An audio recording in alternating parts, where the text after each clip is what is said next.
1966, Mao Zedong, God in his own nation, scourge of the United States, and a symbol of revolution in the world.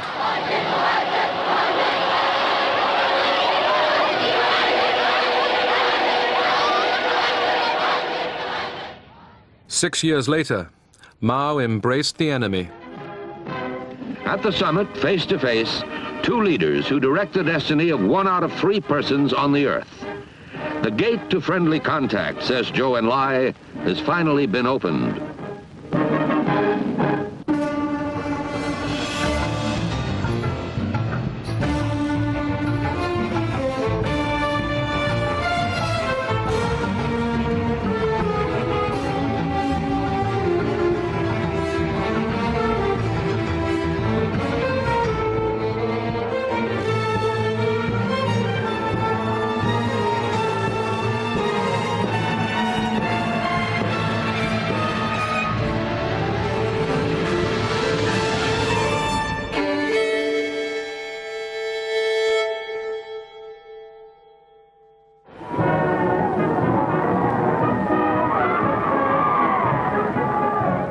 In 1949, revolution in China. The People's Liberation Army were welcomed as heroes in Beijing. Led by Mao Zedong, the communists had triumphed in a civil war against the nationalists. Soviet support had been unreliable. The Chinese felt they'd managed it alone. The Communist Party seemed wonderful. It was democratic, it was egalitarian, it promised food for everyone. And so, of course, the ideal of communism gradually entered my spirit.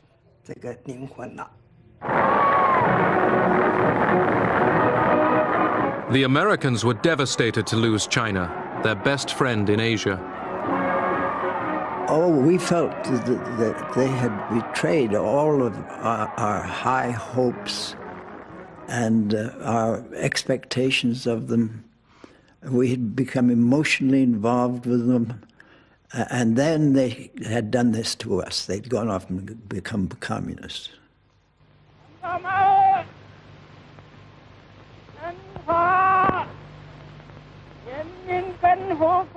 On October 1st, Mao Zedong told the crowd in Tiananmen Square that a new China was born.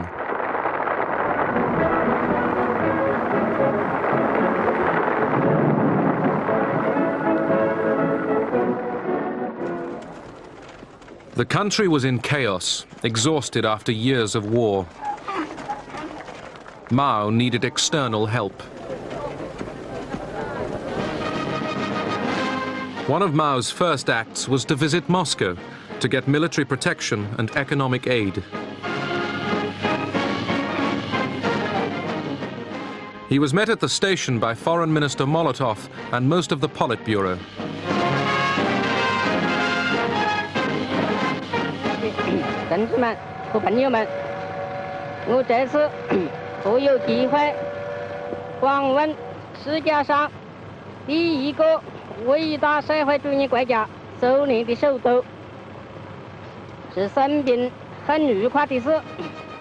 Mao then went to the Kremlin to meet Stalin. Mao shook Stalin's hand for a long time, a very long time. Stalin came out to greet him quite slowly. He knew how to play the role of statesman. Stalin was a wonderful actor, and he didn't rush like Mao did. He wasn't afraid of Stalin. He wasn't particularly suspicious of him either. The question was, could they find common ground? Mao had his own particular way of thinking. Stalin had his way. But Mao was in no great hurry. Mao had to be patient. He wanted to conclude a Sino-Soviet friendship treaty without making too many concessions.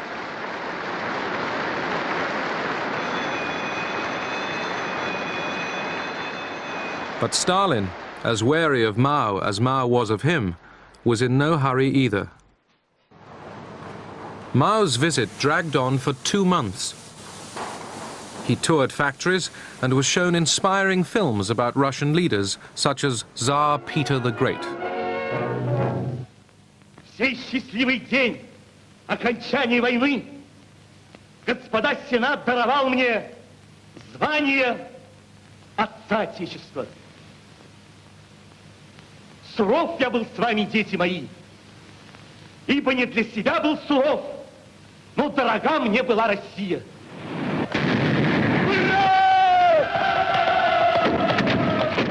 Mao wanted to see the sea. He had never seen a real sea. And Stalin said, of course, surely. Outside Leningrad, we have the Gulf of Finland.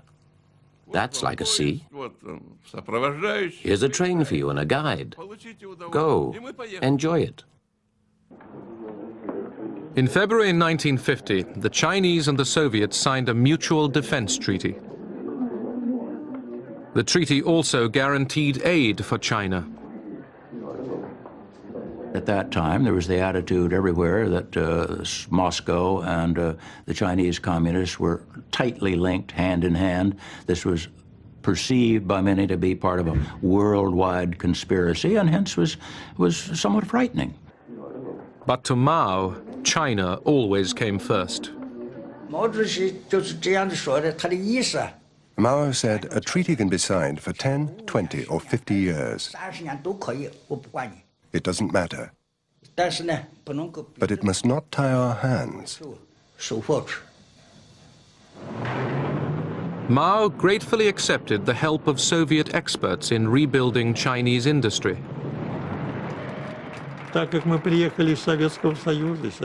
We had come from the Soviet Union, where the basis of the state economy was the plan. So we explained to our Chinese comrades that the plan was the absolute basis of everything. The development of the country, the economy, and not only the economy, but of other branches of knowledge.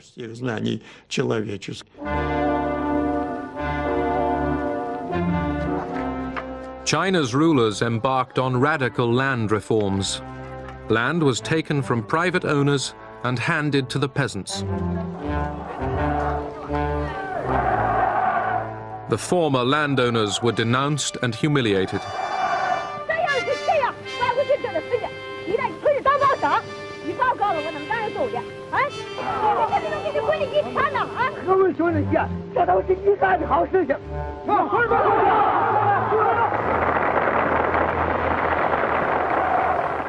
A million lost their lives.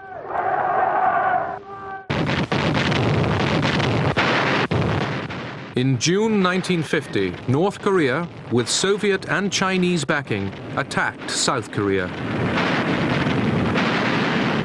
The sudden attack by the North Koreans dealt the slender forces below the 38th parallel a mortal blow. The prompt arrival on the scene of U.S. soldiers gave Marshal Stalin and his cold-eyed strategists a rude shock. Forces under United Nations command pushed the invaders back to the Chinese border. China feared an attack on its own territory. The main enemy was America. At that time, all the propaganda was directed against America. The proletariat of the whole world must unite to get rid of the capitalists. America was a capitalist country, and so it had to be got rid of. Under the banner, "Help Korea, down with US imperialism," more than 1 million Chinese troops would cross the border into Korea.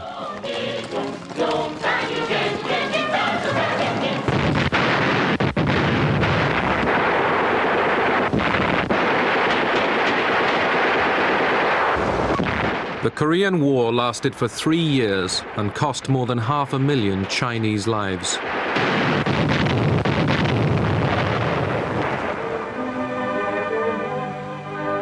In China, cinema audiences watched films of bumper harvests and new industrial records. 一个新纪录接连着一个新纪录，一个英雄再过一个英雄。中国的工人阶级以自己无穷的智慧和力量，胜利地结束了工业恢复阶段，迎接着即将开始的大规模的经济建设。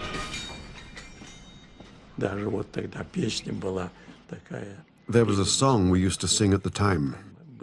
It was called Moscow, Peking. People sang it in Russia and in China. It went, Russians and Chinese are brothers forever.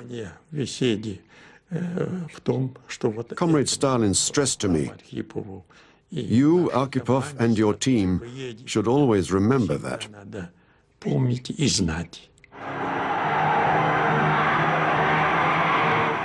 Steel production was a yardstick of national virility.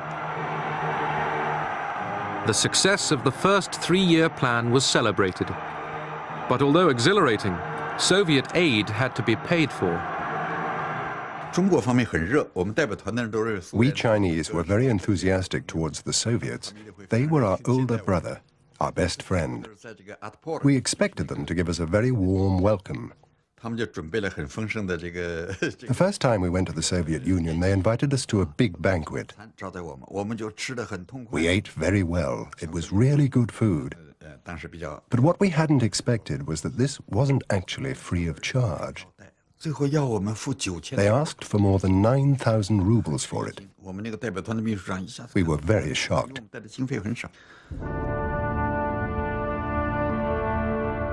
Stalin's death in 1953 had a deep impact in China.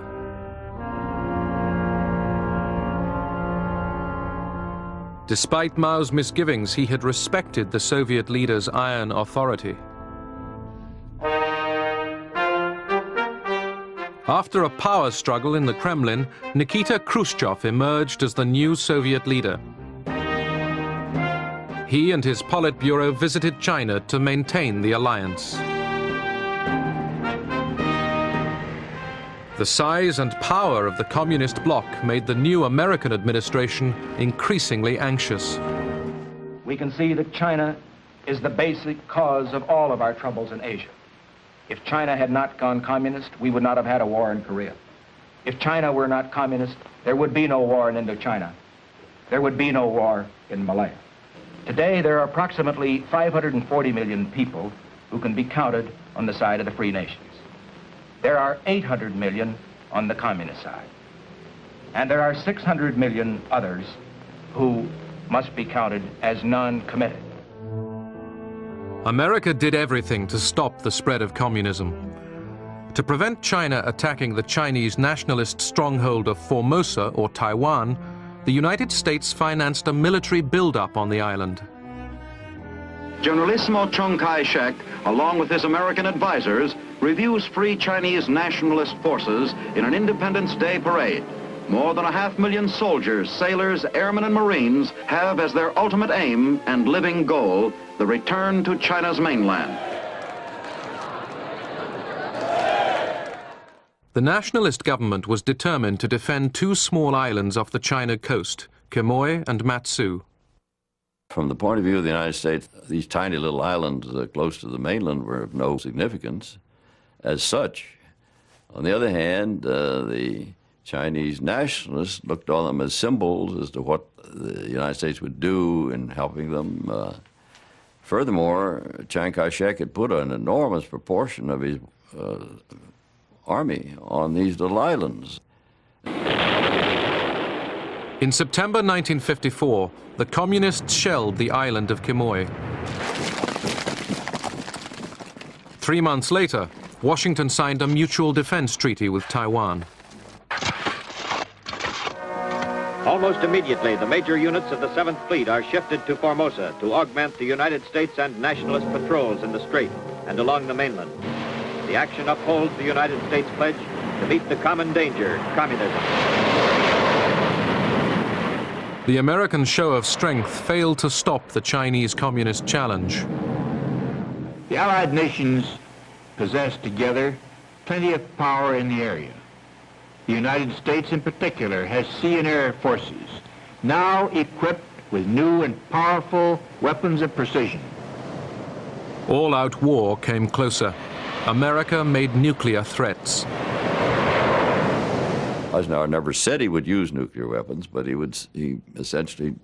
and Dulles essentially said nuclear weapons are available and would be part of our arsenal, and essentially implied that if they were necessary in order to prevail, they would be used.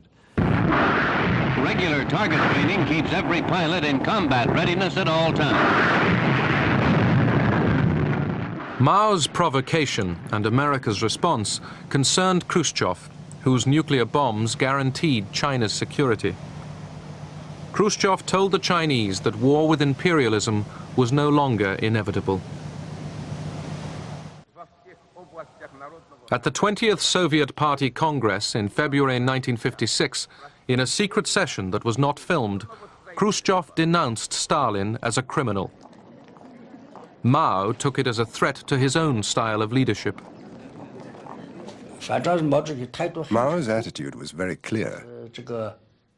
He thought that criticism of Stalin was inappropriate. Stalin was an international statesman. Mao Zedong said to him, "Your decision isn't right.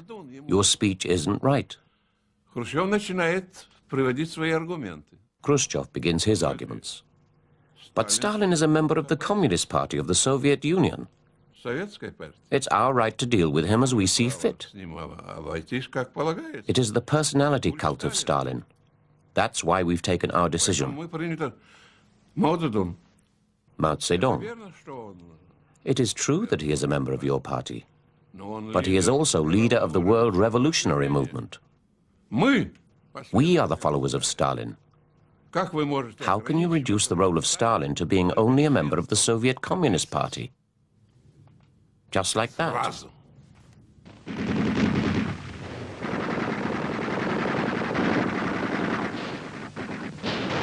In October 1956, the Hungarians rose up against Soviet domination.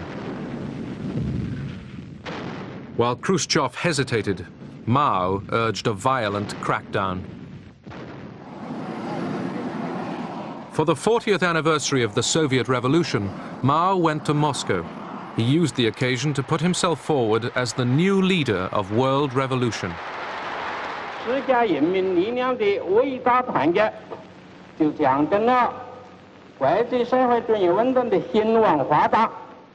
But Soviet aid was undermining Mao's aim for total independence. The crunch came in 1958. Khrushchev wanted to set up a long-wave radio station along the Chinese coast to guide Soviet submarines. He suggested setting up a joint naval fleet. This was a clear sign that the Soviets wanted to control China. Mao's understanding was that the Soviet Union was trying to control China in the same way as it controlled countries in Eastern Europe. So he got angry with Khrushchev and said, "If you want it, I'll give you the whole coastline and I'll go back to the mountains." Mao still needed Soviet know-how. He wanted to create China's own nuclear industry. The Chinese comrades then expressed a new wish. They said they would very much like to receive more aid from us in order to build plants and facilities for the production of the atomic bomb.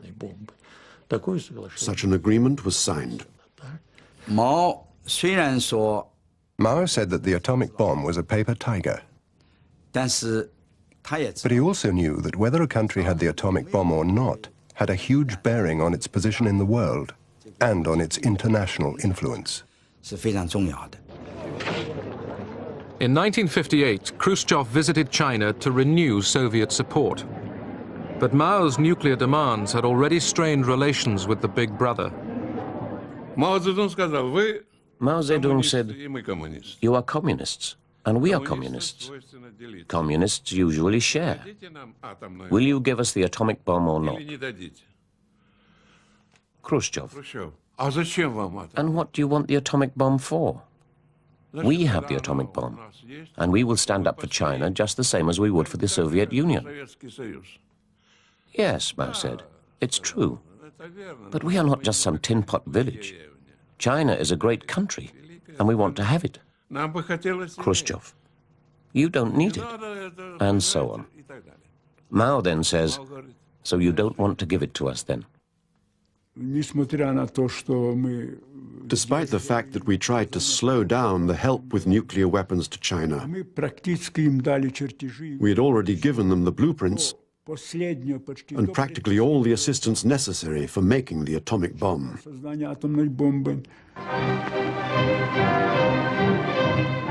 When Khrushchev next visited Beijing, he'd just been President Eisenhower's guest in the United States. After a frigidly polite reception, Khrushchev was accused of being an American stooge. Khrushchev protested that this was no way to talk to a communist leader. Mao's foreign minister, Marshal Chen Yi, was screaming at Khrushchev. He said, you're only a political leader, but I'm a marshal, and I'll say what I like. This argument had a huge impact on Sino-Soviet relations. From here on, no common ground could be found on major issues. After that, they split up. The struggle for preeminence in the communist world was now out in the open. Here were two despots, each used to having his own way. They couldn't cooperate. In the communist camp, the question was always, who was number one? Who was the Tsar?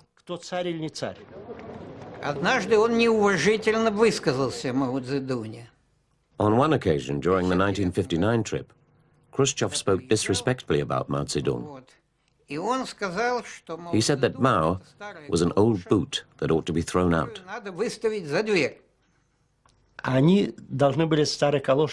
They had to translate old galosh, and they translated it as old boot.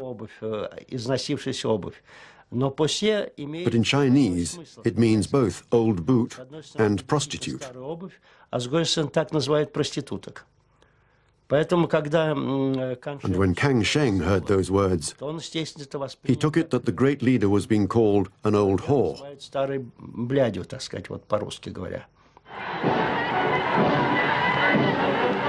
Soviet advisors would soon be withdrawn from China.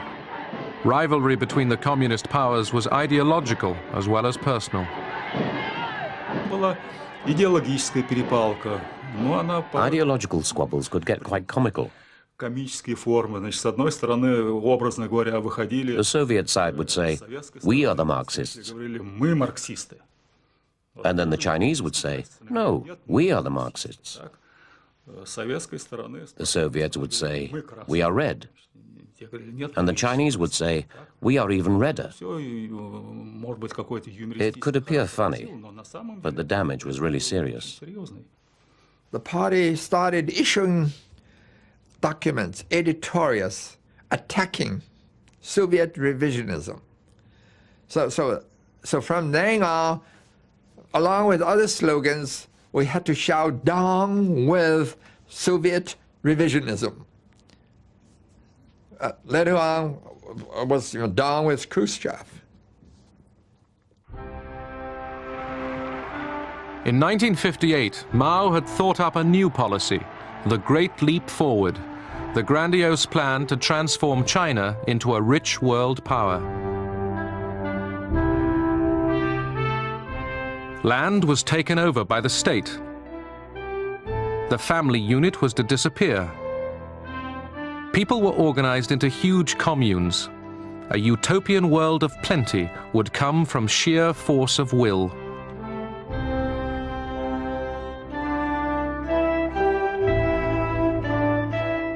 Mao's method was to be a more extreme version of Stalin's brutal collectivization of the 1930s. The Great Leap Forward was a kind of recklessness.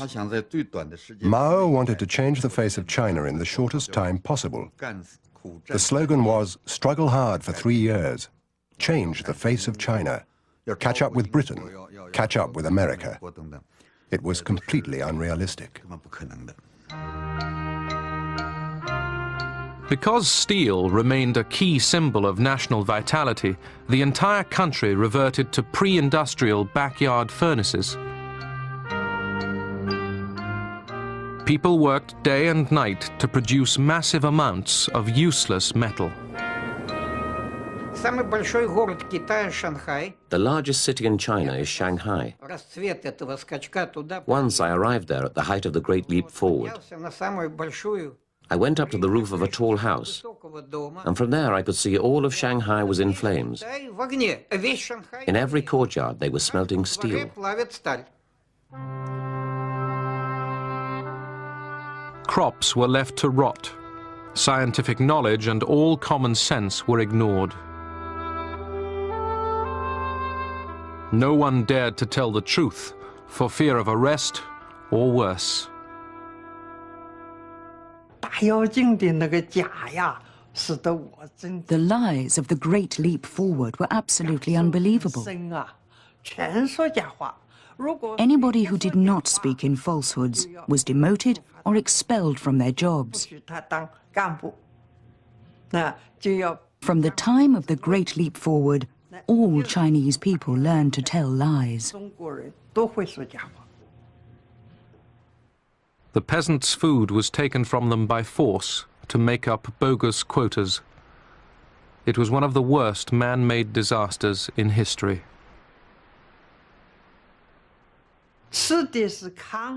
We had to eat the husks of coarse grain, not even the grain itself. We ate leaves of trees. We all went down with hepatitis. Many peasants died of starvation. No one really knew how many. Because of Mao's policy, over 30 million people starved to death. Hiding the catastrophe, Mao still posed as the leader of world communism. Blocked by Washington from the United Nations, China became the champion of anti-American causes. Third world leaders and Western intellectuals flocked to Beijing. In Moscow, Khrushchev was pursuing peaceful coexistence with the West. The Kremlin is the setting of an historic event, the signing of an atom test ban. The big three representatives, Dean Rusk, Andrei Gromyko, and Lord Hume, signed for the US, Russia, and Britain. Most other nations of the world, with the notable exception of France, Communist China, and Cuba, are to sign later. Communist China has denounced the Soviets for making the treaty, widening further the breach between the two communist powers. Mao reacted to the nuclear test ban treaty with defiance.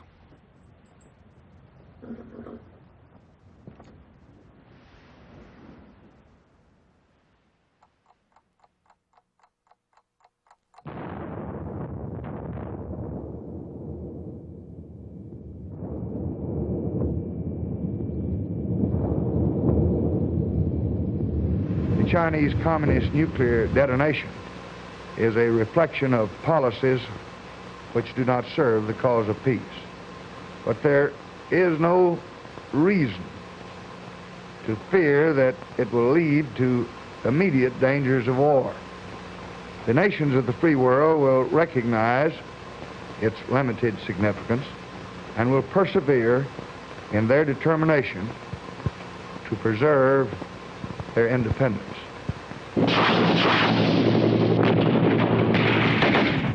In 1965, US Marines were sent to South Vietnam.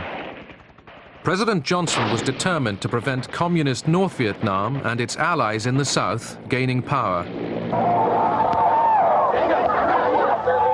In China, the masses were mobilized to support neighboring North Vietnam.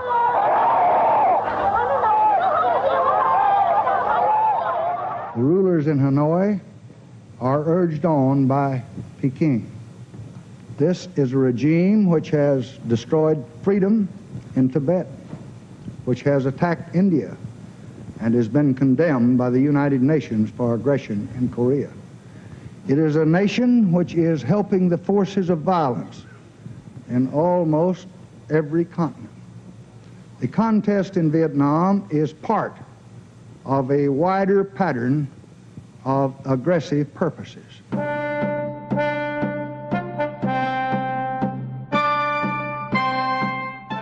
A war between China and the United States was once again a possibility.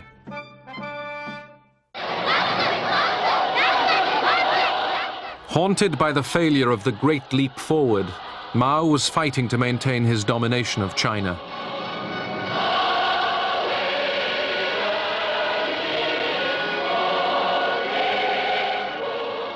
In 1966, he launched the Great Cultural Revolution.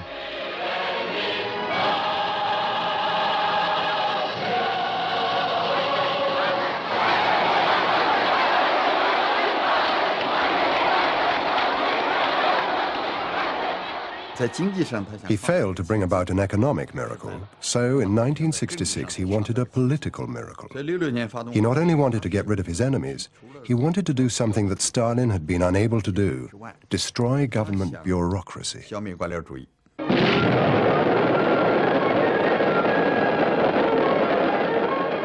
The Mao personality cult did not come to full blossoming until the Cultural Revolution, when he became the so-called four greats: the great leader, great helmsman, great supreme commander, great teacher.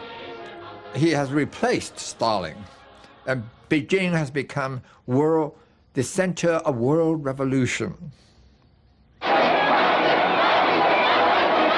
Millions of young people were recruited to be Mao's Red Guards. Their idealism was exploited to create mayhem and to destroy every vestige of the past. Chairman Mao says, Marxism consists of thousands of truths, but they all boil down to one phrase: it's right to rebel. The proletarian revolutionary rebels hold high the great red banner of Mao Zedong's thought.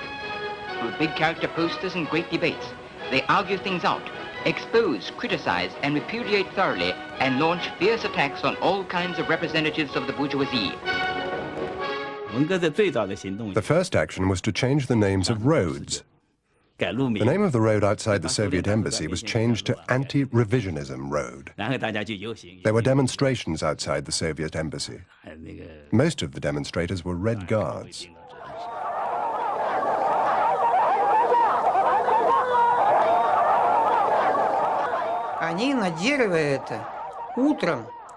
In the morning, they would hang up dummies of Brezhnev, Kosygin, and Podgorny. When it began to get dark, they took them down and started a huge bonfire at the entrance of the embassy and burnt the dummies.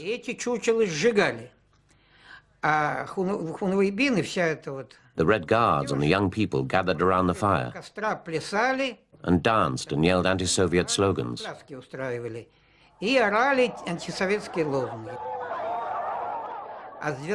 From midnight to 6 a.m., it was time for Chinese torture. For 15 minutes, they would stop and we would start falling asleep, exhausted by the noise. Then, they would begin yelling again for 15 minutes. Every 15 minutes, they would start and stop, all night. Then, at 6 a.m., the noise would begin and continue all day. In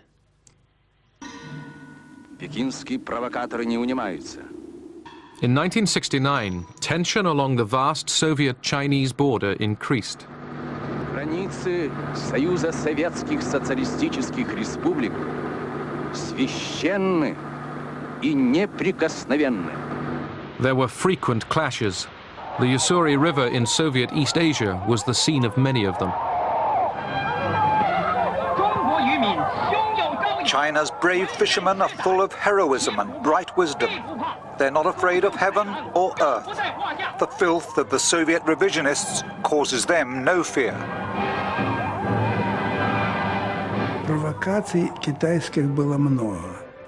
There were a lot of provocations from the Chinese. They crossed the border in huge numbers. What could we do? It wouldn't be nice to shoot them. But how could we get rid of them? It was a difficult question to solve, and so things got worse. The Chinese were mostly to blame. Images of aggressive Chinese at the border fueled Soviet fears of an invasion.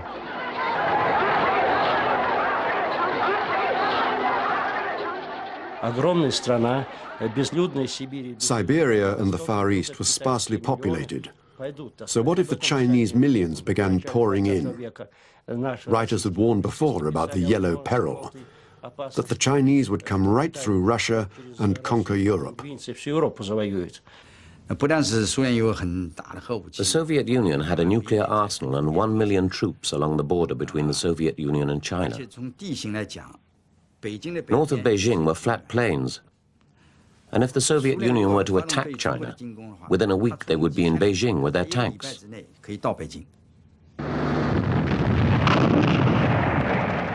A battle was fought over a tiny island in the Ussuri River in March 1969. Mutual hostility was escalating dangerously. Our CIA estimated the chances of an iron bomb attack by the Soviet Union on China was 1 in 3. To show you how real that fear was. And meanwhile, by 1969, the Chinese were building at a furious rate these great, huge underground shelters in their cities. So there was a real fear of war that was building up.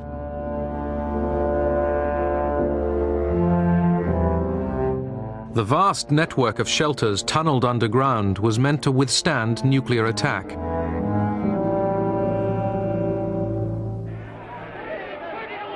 In Moscow, Soviet crowds demonstrated outside the Chinese embassy. The Soviet press hinted at a possible nuclear war with China.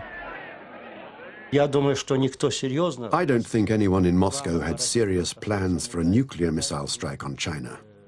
It would have been madness. But there were people I met in diplomatic circles who said to me it wouldn't be a bad thing to hit the Chinese with a missile. Soviet Premier Kosygin visited Beijing in October 1969 to stop a potential war and restore relations. When Zhou Enlai met Kosygin at Beijing airport, he said to him, "If you attack our nuclear installations with atomic weapons, that counts as war. As an invasion of our territory, China won't hesitate to respond." Mao, fearful of Moscow's belligerence, had already decided he wanted better relations with America.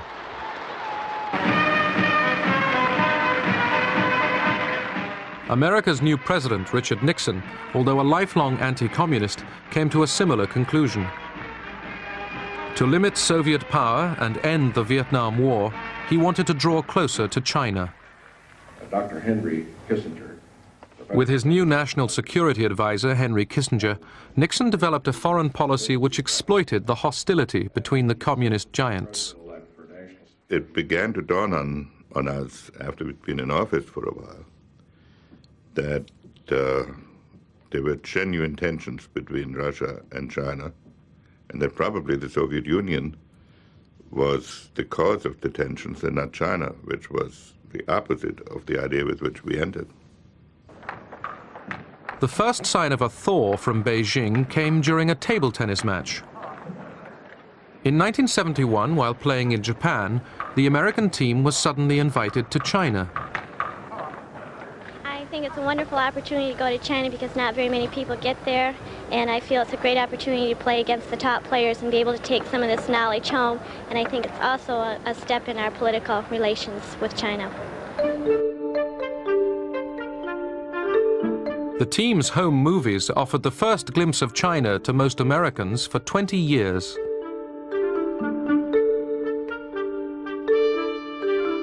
The scene was more disorienting because you would see slogans, signs every place, long live the unity of the people of the world, down with the U.S. imperialists and all their running dogs.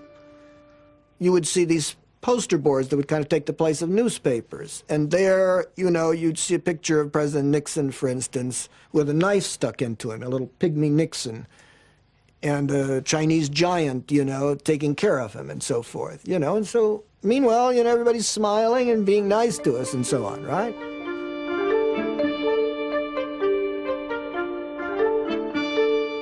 They've got this slogan, friendship first, competition second. And they very nicely, I think, beat us 6 matches to 5 matches.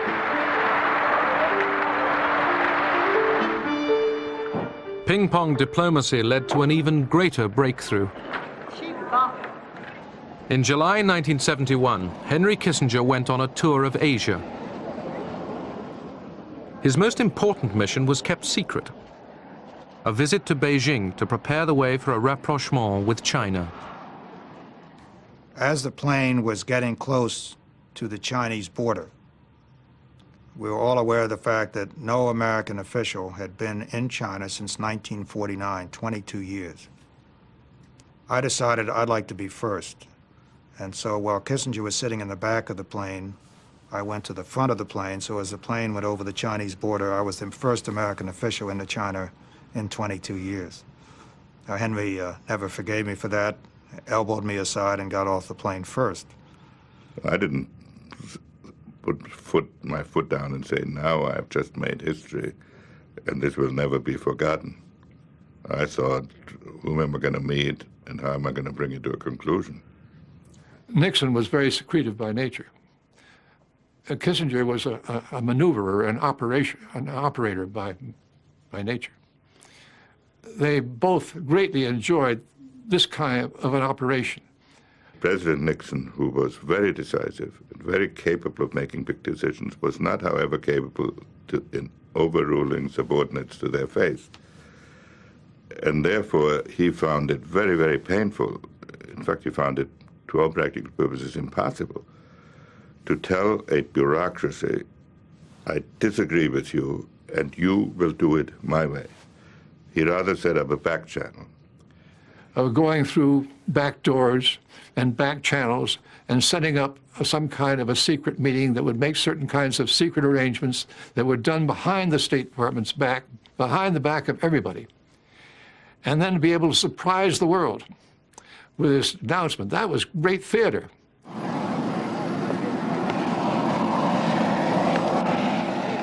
Nixon's trip to Beijing changed the balance of the Cold War.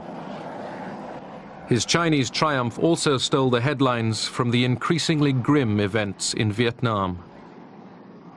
At that time, we felt very excited. We thought that this was a very good thing, because China's isolation from the rest of the world had created many disasters. I knew that Mao didn't have very long to live, and I thought that he'd at last made a good decision. I also believed that only Mao could make that decision, that whoever succeeded him wouldn't have the courage to make such a decision. Premier Zhou Enlai moves forward to greet the first American president to set foot on Chinese soil.